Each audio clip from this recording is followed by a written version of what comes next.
Hi, How you doing? I'm good. Hello. Great to be with you guys. Yeah, thank you. Sorry, we should say what we're doing here We should. because this is The Grounding, which is the sister podcast to Founded and Grounded.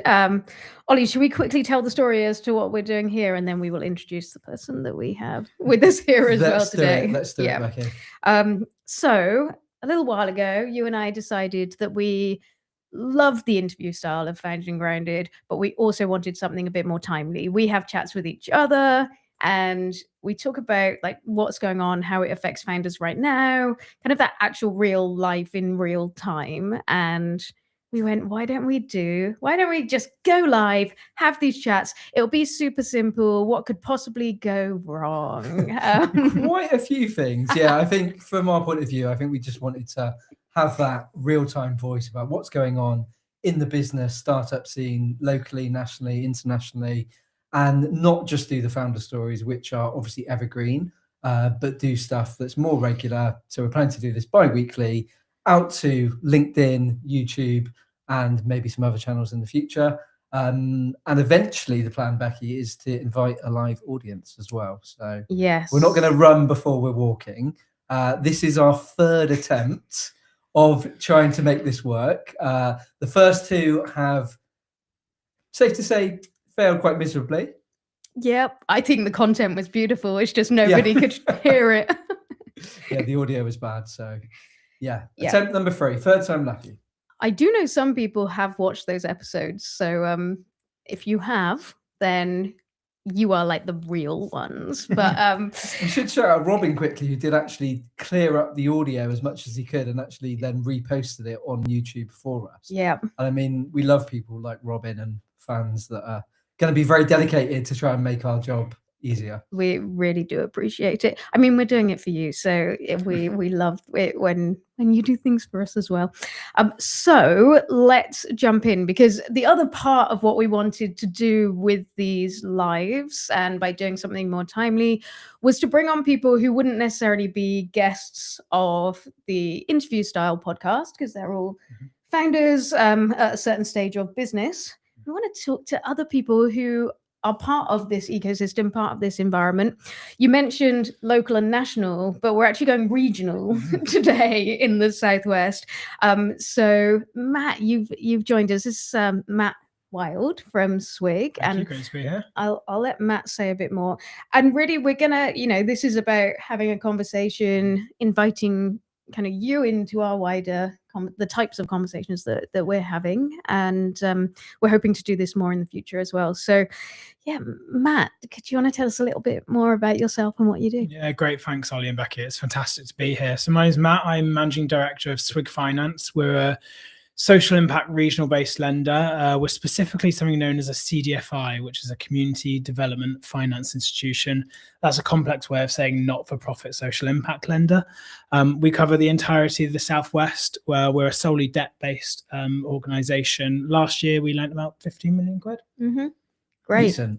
And what types of businesses are you working with? We're entirely sector agnostic and almost stage of business agnostic. So we go everywhere from the startup who is actually starting up, they have nothing, all the way through to pretty established businesses. Yeah. Like we said, you've got a regional twist. Yeah. So you're, because we have listeners from all over the world, so they may not know some of these places, but we're the southwest of England, right? I should say, so yes. I'm sure people have heard of Cornwall.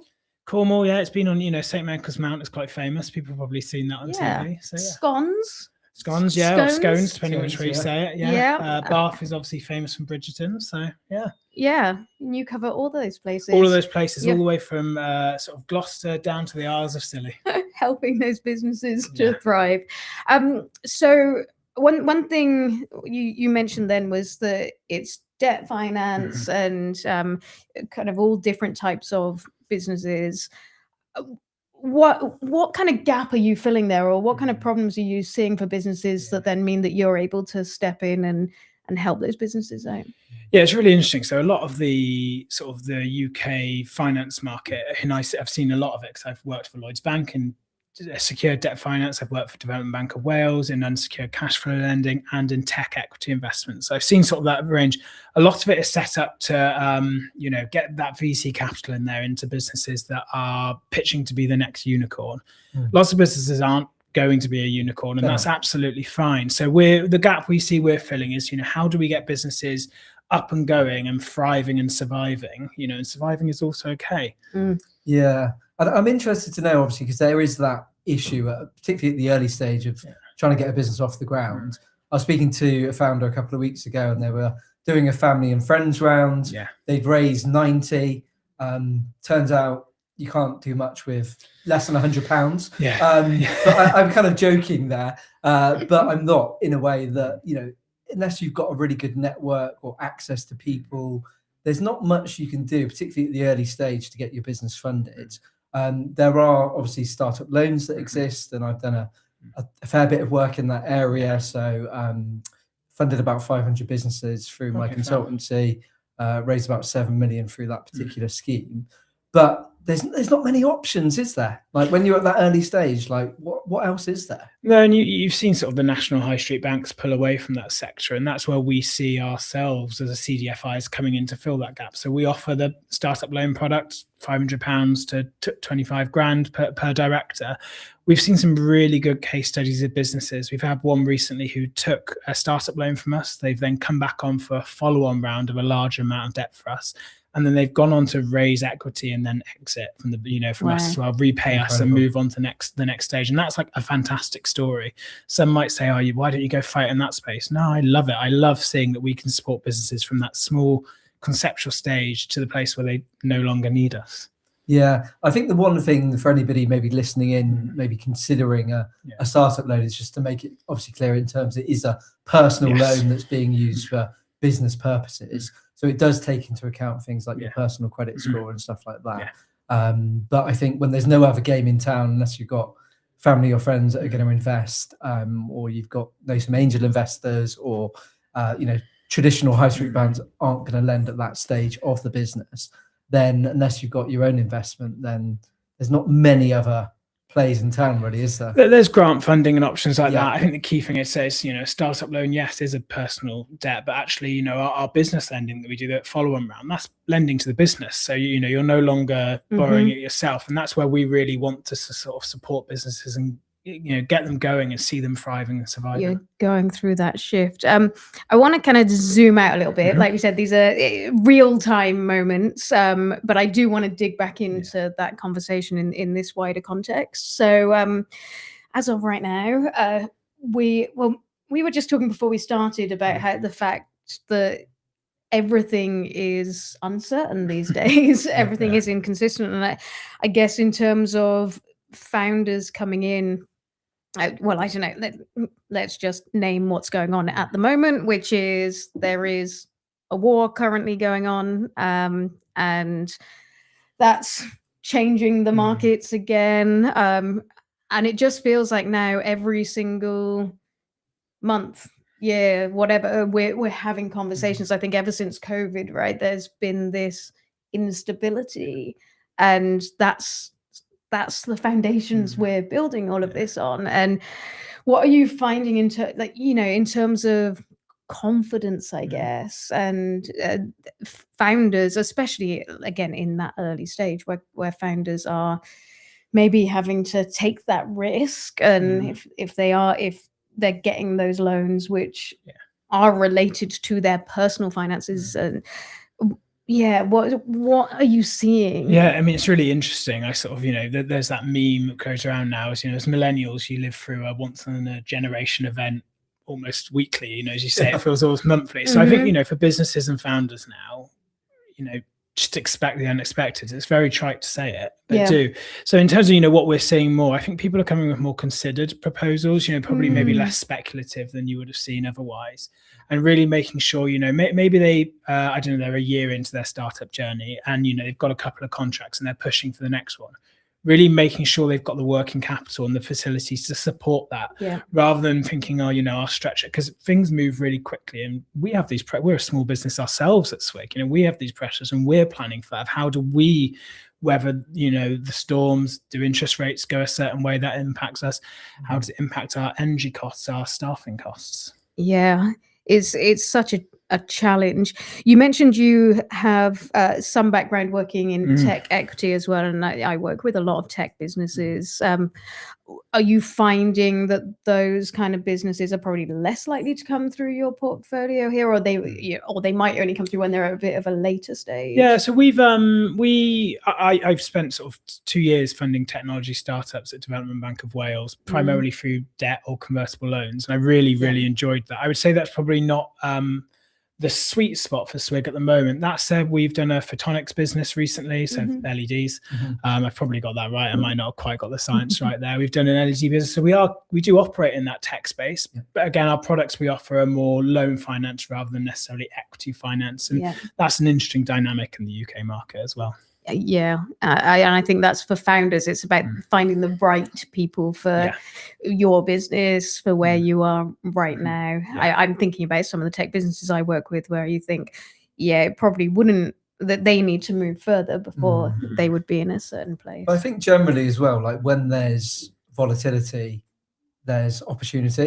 And that's exactly what entrepreneurs are, aren't they? They're people who see a problem, find an opportunity, come up with a solution. And so I think, although we are living in very uncertain times, I do think is going to create more opportunities for founders out there if you're looking. Well, and what I think is, if everything's going to be uncertain anyway, then for a bit more why not have some fun and it's fun. Maybe it's the wrong word, but it's like, essentially the biggest risk is not taking any risk. Yeah, you can't always stand still in these things. We're doing that ourselves as a business. We're looking at investing in technology. How can we improve our own resilience? And that's what we're seeing in other businesses. We've had businesses come to us and restructure some of their facilities or take capital, which is growth capital, but it's not growth capital in the way you'd always think it. So they're investing in, better vans or a new system which helps them manage more efficiently. And that gives them resilience, which will allow them to grow at the right point, but it's about weathering those storms. Yeah, I'm quite excited. You mentioned there a couple of times about, you're a small business and you're relatively new into the MD position here. So what kind of things are you coming up against? What are the challenges? Yeah, I think, it's how fast can you scale? And this is something founders listening to this podcast will sort of face. How quickly can you go from, if you do 10 widgets, how quickly you can get to 20 and double it? Now, actually, conception on paper, that's really easy, but taking people on that journey is harder. Getting your stakeholders to come on that journey as well. How do you fund it? How do you know you're getting it right? Because I'm a big believer in failing fast as well. So that's one of the challenges. I think there's also the Southwest is a big geography as well, so there's getting to both ends of it. Yeah, it is. What was that? We always talk about this, but from the very north of the Southwest down to the bottom of Cornwall is kind of the same distance as it then takes to go up to Scotland or something like that. I once said to sort of one of my colleagues at another CDFI, another social impact land, I said, if you drew the line from the bottom of our patch to the top of it and put it from London, you'd get to Edinburgh, basically. It is a massive patch. And in terms of being a social enterprise, like how does that help you versus being maybe a for-profit commercial entity? Yeah, I think that's a really interesting question. And, I think it helps you in certain ways. There are sort of pots of capital which you can get access to sort of support disadvantaged communities. And, we have a lot of those, which is helpful. I think the other side is your staff have a value and a vision and a mission that they can really buy into. And I am passionate about unlocking the potential of the Southwest, the people in the Southwest, the businesses in the Southwest. And I think, providing capital is one part of that. I think podcasts like this are another one, helping founders, giving them the knowledge, but I absolutely think, that being a social impact business allows you to have like the courage of your convictions and really, have a mission that you drive yourself towards. Yeah, that's really interesting. I think, like you say, capital is one part of the puzzle. It's often the piece that people think they need first. Whereas when it turns out after having a conversation with somebody that actually they don't need any capital, they maybe need a partnership or an introduction, or they need to generate their first 10 sales. Like they don't actually need the money up front. I think it's more of a mindset than needing the actual capital. Obviously, there are some businesses where you need it in terms of maybe R&D or tech businesses, but essentially, I think if you have a conversation with a founder, money, if they say that's the first thing they need, often isn't. No, and that's about having conversations, having good advisors. You know, who are your advisors? Do you have a bit of a board? That's probably overkill for some founders, but you know, those people you can lean on. You know, the business I mentioned that's gone from, you know, startup to exit, we actually declined them at first. We said, "Oh, you come back in 6 months' time, work on X, Y, and Z, and then come back and we think you'll be ready." And they've since said to us, "I was so glad we took those 6 months to do that, because they're in such a stronger position to go from there." They didn't actually need the capital there. They needed to rationalize their supply chain a little bit, you know, spend some time looking internally, getting that foundations right. Probably if you'd given them the capital there, they'd have run so quickly without fixing some of that. Yeah. But not to say the wrong direction, but you know, they're running and their shoelaces untied. Yeah. I love that analogy. And I think a lot of founders think the money's just going to solve all the problems, don't they? Like throw the cash That's in. the easy bit, getting the cash. Yeah, exactly. You've got to get those other things and right. I think there's a misdemeanor as well, that people think there's a lack of capital out there. But actually, if you are looking for funding, it's just about looking in the right place, I find. Yeah, I agree. So we're part of the Southwest Investment Fund, which is a British business bank fund, and that covers equity and debt. So we look after the small loan side. Our partners in the other region look after the rest of it. So there is government capital out there that can support that. And, you know, I really think that capital should be being used to crowd in private sector investment as well. So that there is capital out there. I think for me, one of the big things, and it's one of the things I really want us to work on as an organization, is meeting our customer where they are, meeting those businesses where they are. And that's an awareness piece. Yeah. And I do think that this is something I'm seeing across the whole of the sector, which is there's still not, everything's not quite tied up. And I do wonder if, again, this is almost an output of COVID and those lockdowns and everyone sort of separating, and now it's time to bring the ecosystem back together again, and everyone needs that. And it's a mixture of maybe things like this where we're talking about stuff, although obviously we're not necessarily specifically focused on this region, but we are focused on founders and giving them information that can be helpful to them.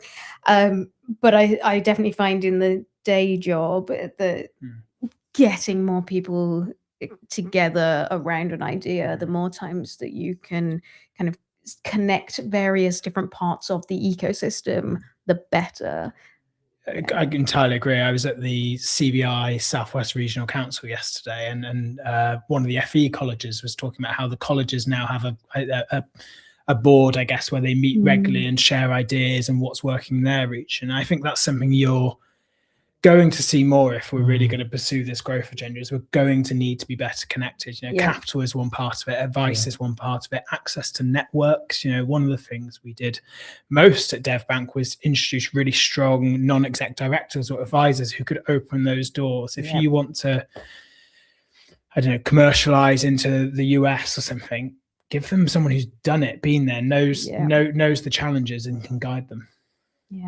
Yeah, I think that's so true. I think as well, it's about knowing your audience and also bringing in other people. So I think that there's something that the community of practice. So it's about bringing together all of those different stakeholders and enabling those conversations, because it can be quite siloed in terms of connecting ecosystems. So I think, we need to do more collectively to be able to bridge those conversations. Yeah, and I guess this is part of what we're doing here, right? Yeah, it is.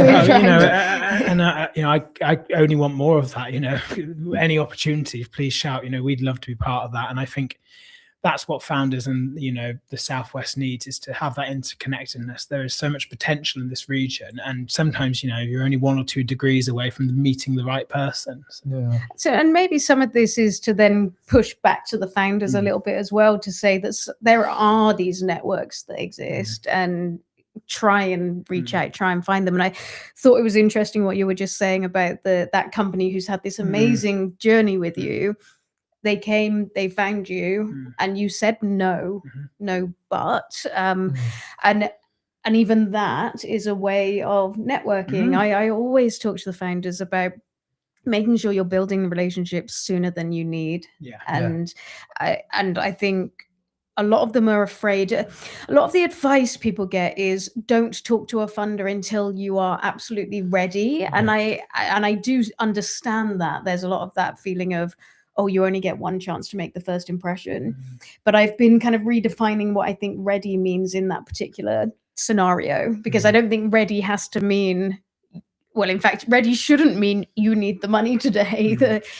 Ready should actually mean you're ready to have the conversation. You've done the thinking. They can see that you are serious about doing this. And look, funders hate surprises unless they're really, really good ones. So actually meeting funders or if they're whatever, what the kind of investor is, it doesn't really matter. Meeting them in advance is really important. We're doing things to try and help that. So we're looking to do more stuff with accelerators where we join their program to say, look, this is what funders might be thinking about.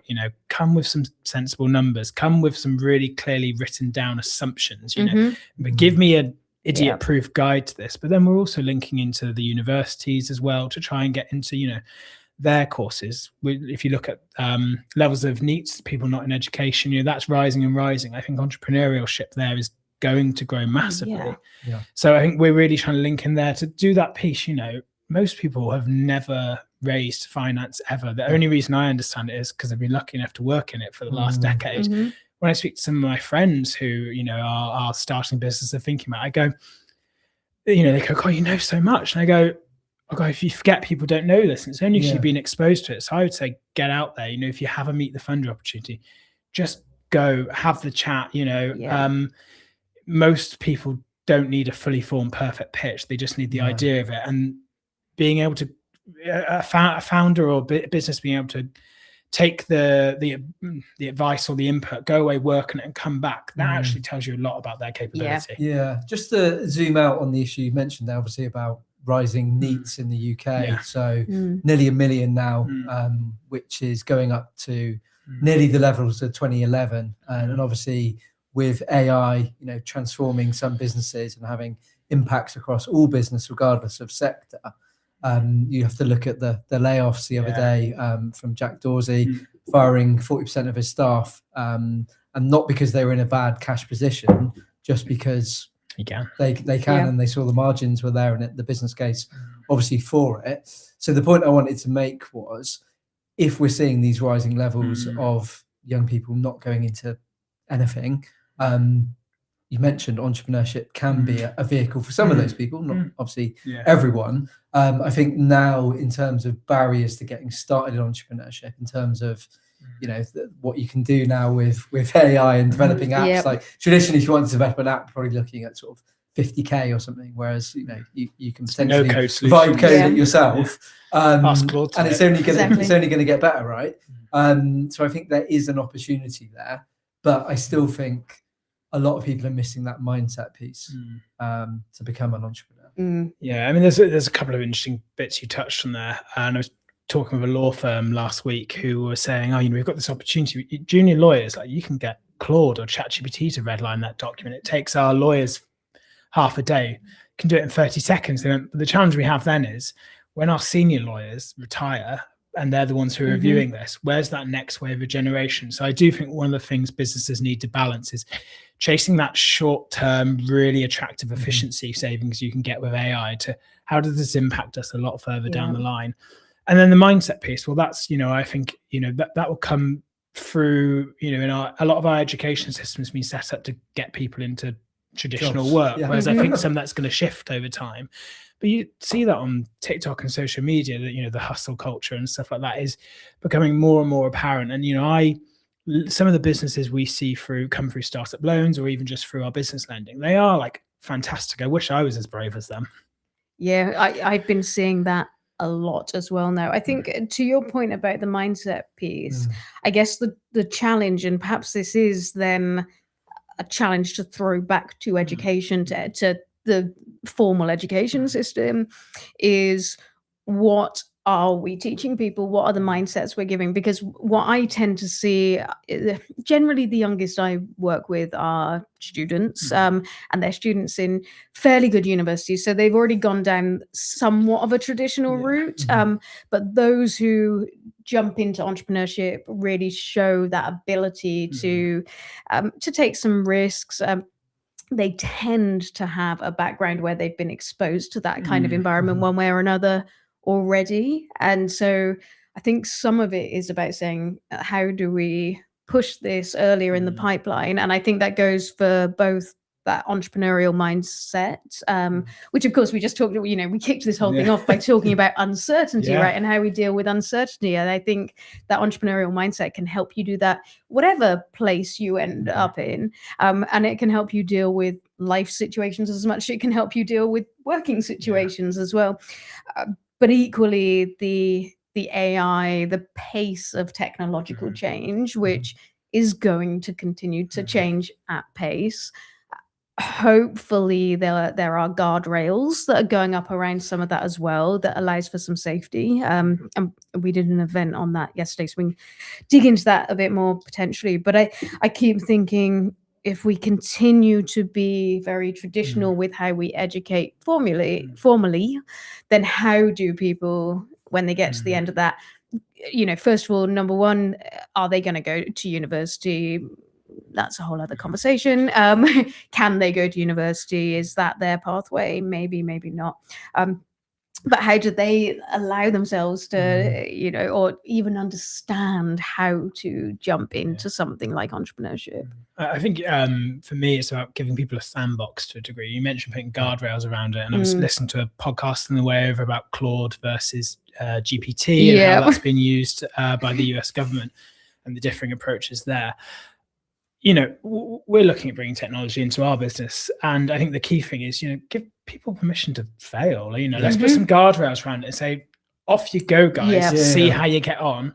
There's no wrong answer. There probably is a wrong answer, but there's no wrong answer within reason. What do you learn from it? And that's the mantra I have for my team and my business. I love that. If you're going to fail fast and learn from it. And there's nothing wrong. If someone gets everything right every time, you've not taken enough risk. And that's what I'd say to the founders. But then, for universities, colleges, wherever you are, I think it's just embracing the new technology, but, allowing people to play with it in a really a safe way where the consequences are low. Yeah, absolutely. We were talking yesterday, I was talking to quite a senior academic, but who has also had a business background, and he works in AI. And he was saying they've actually developed a bunch of different kind of traffic lights when it comes to how you might use it in different scenarios. And a kind of green traffic light is, don't worry about it at all. Like, you can play with this. There's not really any risks, any consequences from doing it, all the way up to the red of we don't want to do this. And of course, for founders, the one thing that for me is probably the most important is the kind of IP and freedom of operation side of it. That's the part, certainly with the tech founders I work with, where you're like, you need to be really careful on this, because if you're trying to sort of ring fence any kind of IP, then that can be risky. The other thing, of course, is kind of any ROI of time that you put into building anything, which of course we're saying these are quick tools, but you still have to get yourself up to speed. You still have to learn things. And that's just on the founder side of it. Of course, we know there are other risks in terms of individuals using it. And the big message that seemed to come out of the event we did yesterday was just look for the use cases where you want to use it. So that idea of sandboxing around a use case, like, okay, what do we do in our day-to-day work? Where can we add something in? Let's have a play with how we might do that. And I love what you said there, Matt, about just having a play, because I think that's the best way of learning. I think it's the only way of learning really, is by making those mistakes for yourself and then realizing. And I think that's a great thing about entrepreneurship, is there's no wrong answer really, because it will take you on a different path or give you that mindset to thrive in life. And what you're saying there is, and entrepreneurship is based on critical thinking. You want people to have that critical thinking ability, and that's one of my worries about something like AI, is you lose a bit of that critical thinking. So for me, AI is like fantastic at doing like really boring automated reading long documents, summarize this for me, etc., etc. That's where I see it should be being used in the first instance, and you go after those easy use cases first and then work from there.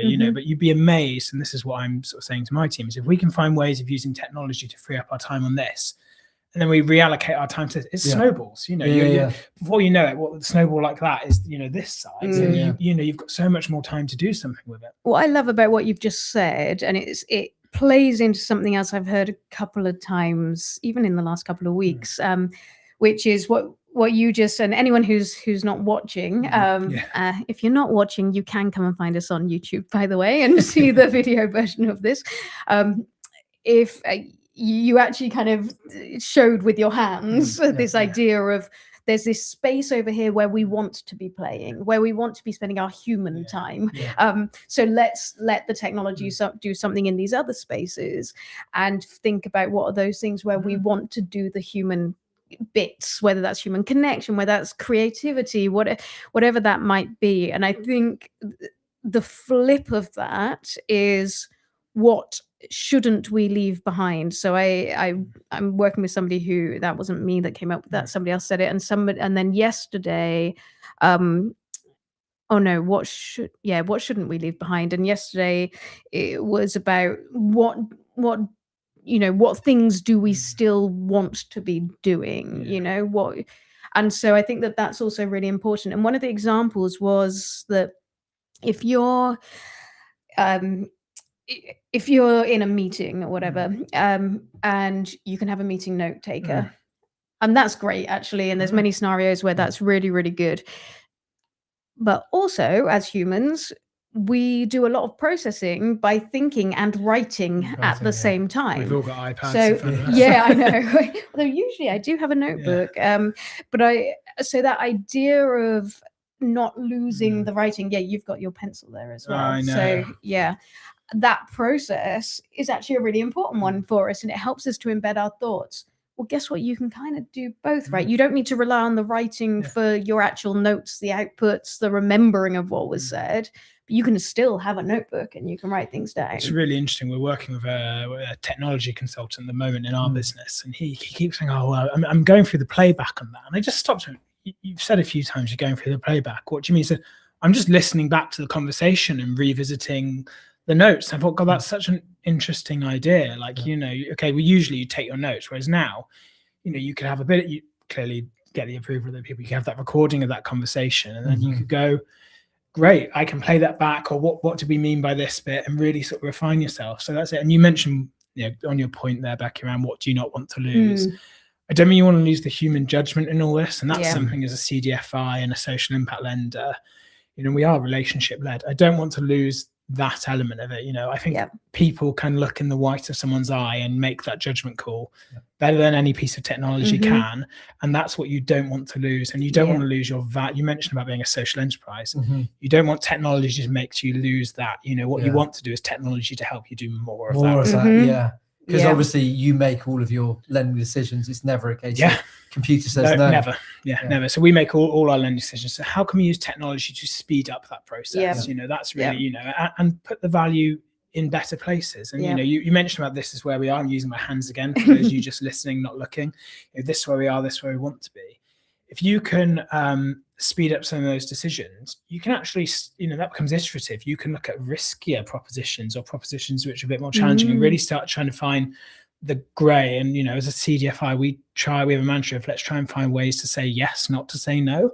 And you can start doing more and more of that. That's very interesting.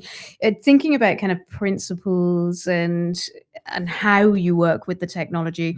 One of the interesting things I was hearing about Claude versus ChatGPT was that Claude never gets, so they have a certain set of principles, and things that don't fit into that are never, it's not given, it's not fed into the data, it's not, so it's very ring fenced, versus ChatGPT where it gets basically taught how to do things and then told you shouldn't do this.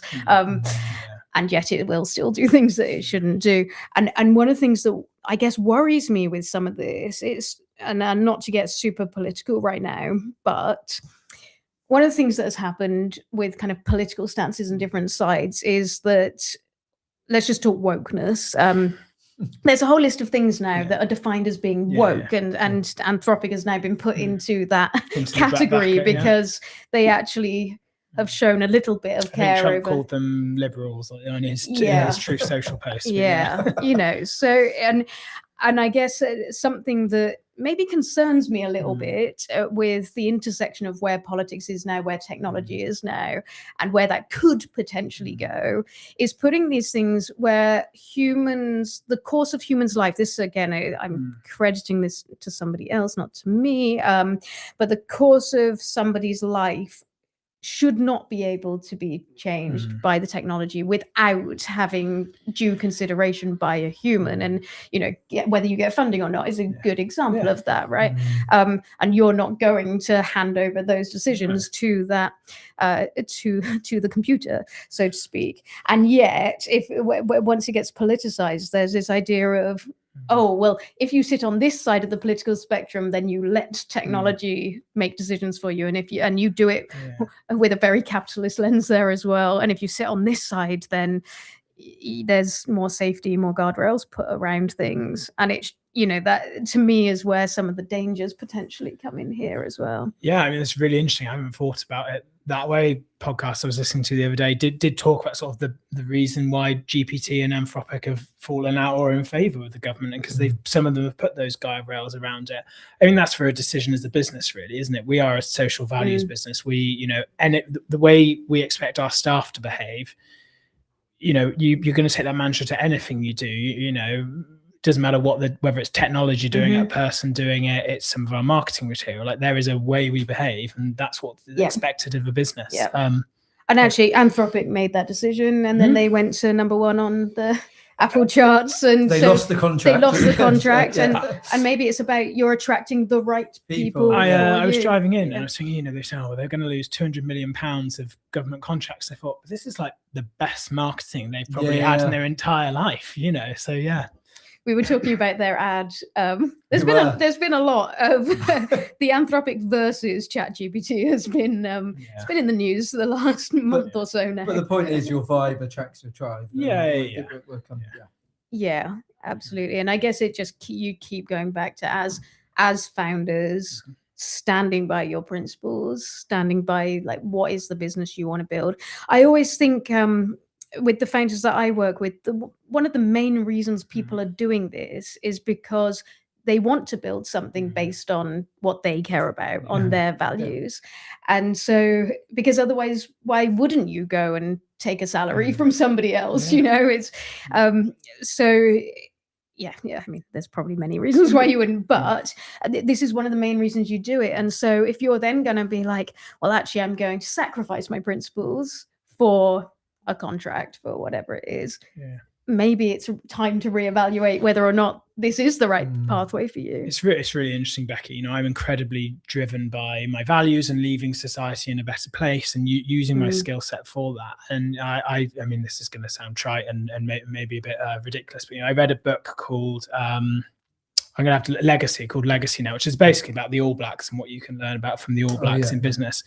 And a chapter that really struck me, it's called like Leave the Jersey in a Better Place. And the whole idea is, you will only play for the All Blacks, if you're lucky, for 10 years.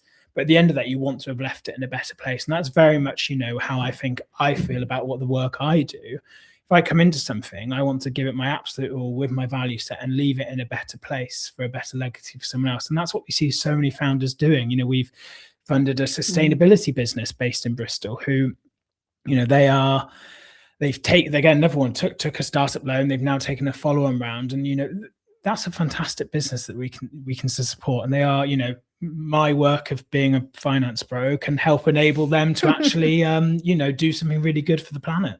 Yeah, I like that you've brought that up, because I feel like there is a bit of a question sometimes over if you work in entrepreneurship, you work with founders, that's all about money, it's all about holding up these capitalist systems, and can you care for things, can you care for people? And I think probably all of us in this room, we're all kind of nodding because we're like, yes, this is our vehicles to make an impact. I think most founders never do it for the money. If they do it for the money, they just get a well-paid job essentially.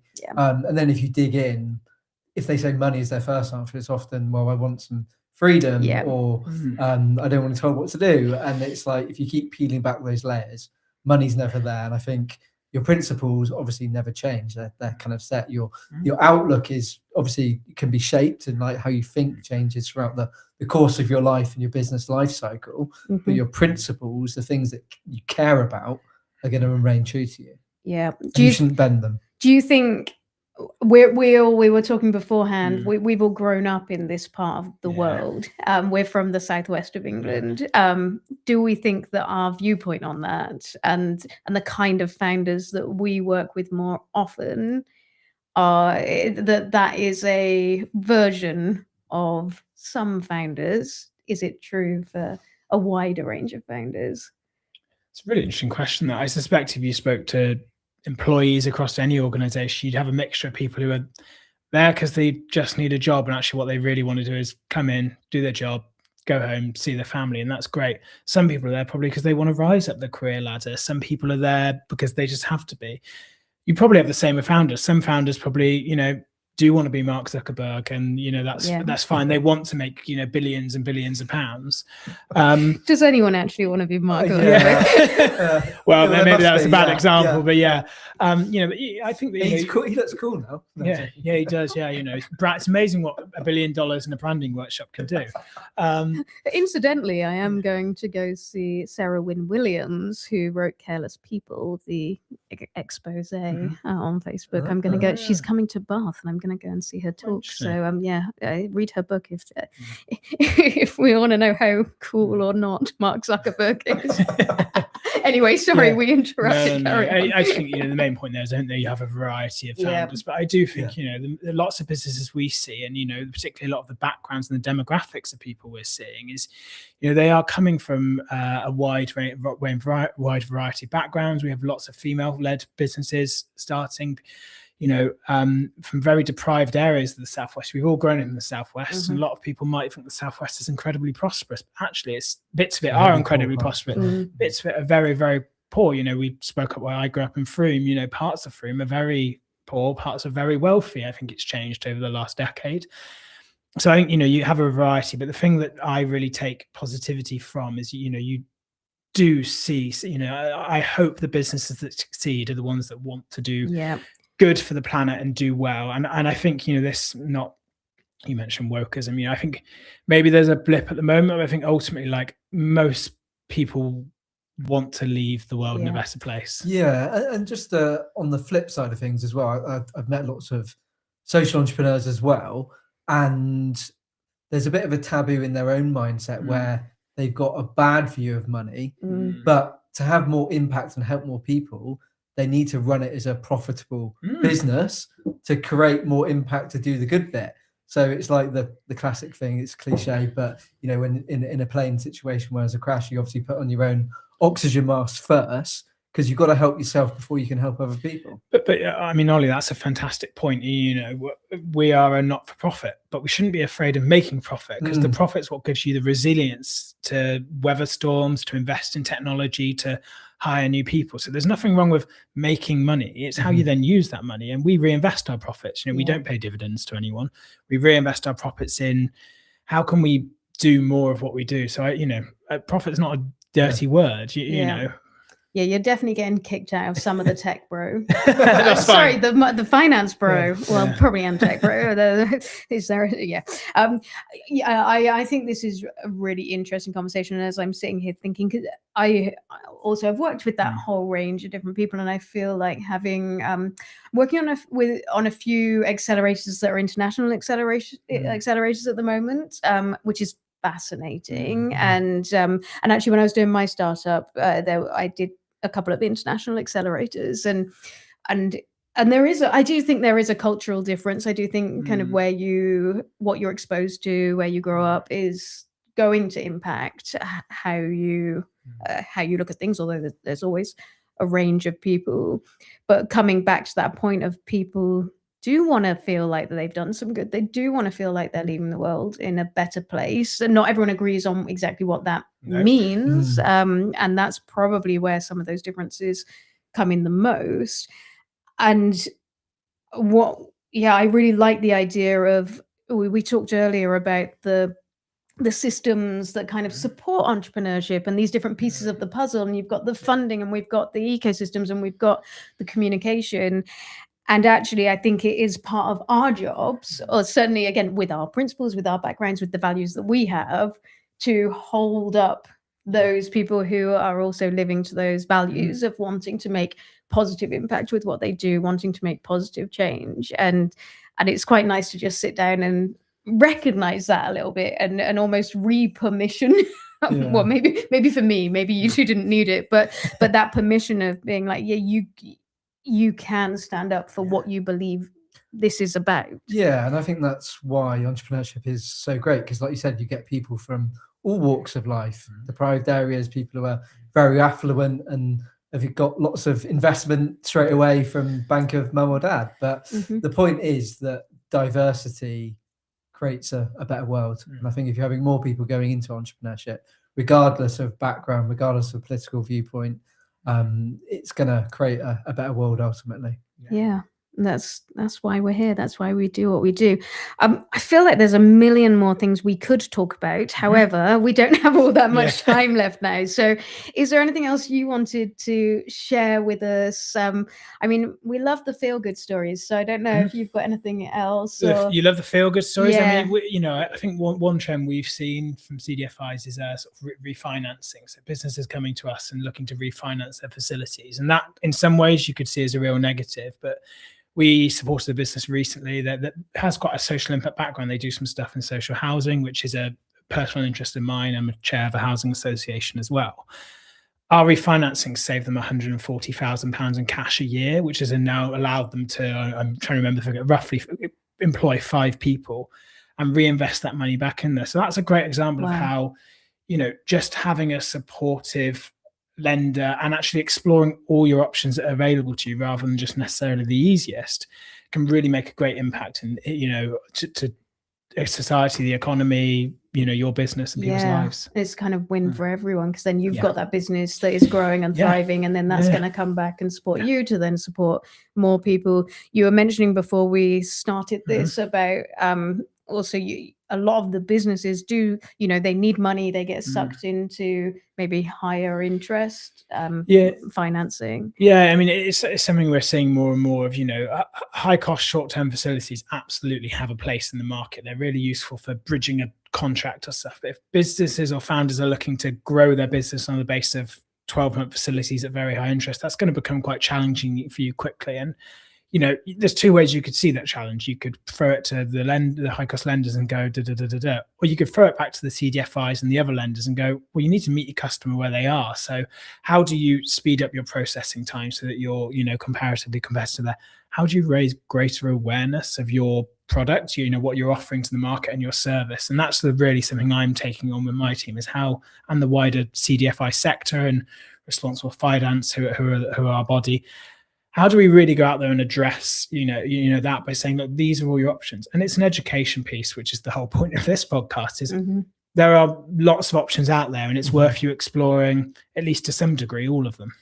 Yeah, and I'm just wondering how much of that the business owner's mindset that unlocked, because sometimes you can go down a rabbit hole of, things aren't working out in your favor. We talked about the uncertainty at the moment, things like employer national insurance contributions going up, national living wage going up, lots of margins being squeezed. And for overnight, a decision to have that amount of impact on the monthly cash balance is incredible. That business has taken the time because it's become an issue for them. They've got loans stacked up. They had to do it. I think if you flip back to the point when they made the decision to take those facilities, the problem was a different one. Was I just need cash tomorrow. Oh, this option takes 24, 72 hours. This option takes 2 to 3 weeks. I'll go with that one. And I think, people generally look for the path of least resistance in almost everything they do. We as Swig need to work out, how do we get there? How do we speed up the way we can do things, make our information requirements less cumbersome, and really meet founders where they are and focus on the key bits of any proposition that matter, so that we are, that option of choice when someone's looking in the first place. Because, if that business had those facilities for 1 year, that's £140,000. You know, it's not all of that's actual cash. I think it was about 80 grand of interest a year, which could have been reinvested into, you know, into their business anyway. Yeah. I'm going to put you on the spot here, Matt. No. I haven't teed you up for this, Yeah. but is there a person that you think we should have on this podcast in terms of a founder or an operator or an investor, somebody that comes to mind? I know obviously we got introduced by Carmen Peacock, who kindly put us together. You can tell me offline. I think you should definitely have Carmen Peacock on here. I think Carmen is absolutely fantastic and got great insight. Got your recommend. Give me a second. I mean, there's so many businesses I've seen over the years and founders. I think we're really lucky on Swig's board. We have a guy called Dave McCarthy, and apologies if you're watching, Dave. I haven't pre-warned you that I was going to ask this, but Ollie didn't warn me. He was actually one of the founding members of Atom Bank, you know, who were the Monzo before Monzo. I think we talk about, you know, I'm a relatively new MD. I lean on all my Neds really quite a lot for how much, you know, ideas and the wider sector. People like that, I think, you know, I get someone like, you know, someone who's been there, done it, and they've done that big exit down there, but also is willing to really, you know, talk about the nitty gritty. It's not all exciting stuff. Sometimes you are actually, who is your paper supplier? Like, you actually do have to care about that sometimes. Amazing. Thank you for that, Matt. I really appreciate that. Yeah, thank you. Is there anything else you wanted to talk about? No, I think that's hopefully the audio's worked and people can see and hear us. That's the main thing. Let us know in the comments if you've actually watched this and you've been able to see and hear us. So we will be back again. We're going live in 2 weeks' time. And so do start putting it in your diary, especially if you heard us all the way through, because and we will be advertising and marketing it in the future. Yeah, we obviously wanted to road test it for today. Check the audio works. So exactly. Hopefully it has. And where can people find you? Yeah, so search Swig Finance on Google, will come up there, or find us on LinkedIn or anywhere else. We're always happy to help. We have offices in Bristol, Exeter, Poole, and Truro as well. So come find us. We're always happy to chat. And swigfinance.co.uk. Amazing. Fantastic. Thank you. Thanks so much. Guys. Thank you very much for having me. Good chat.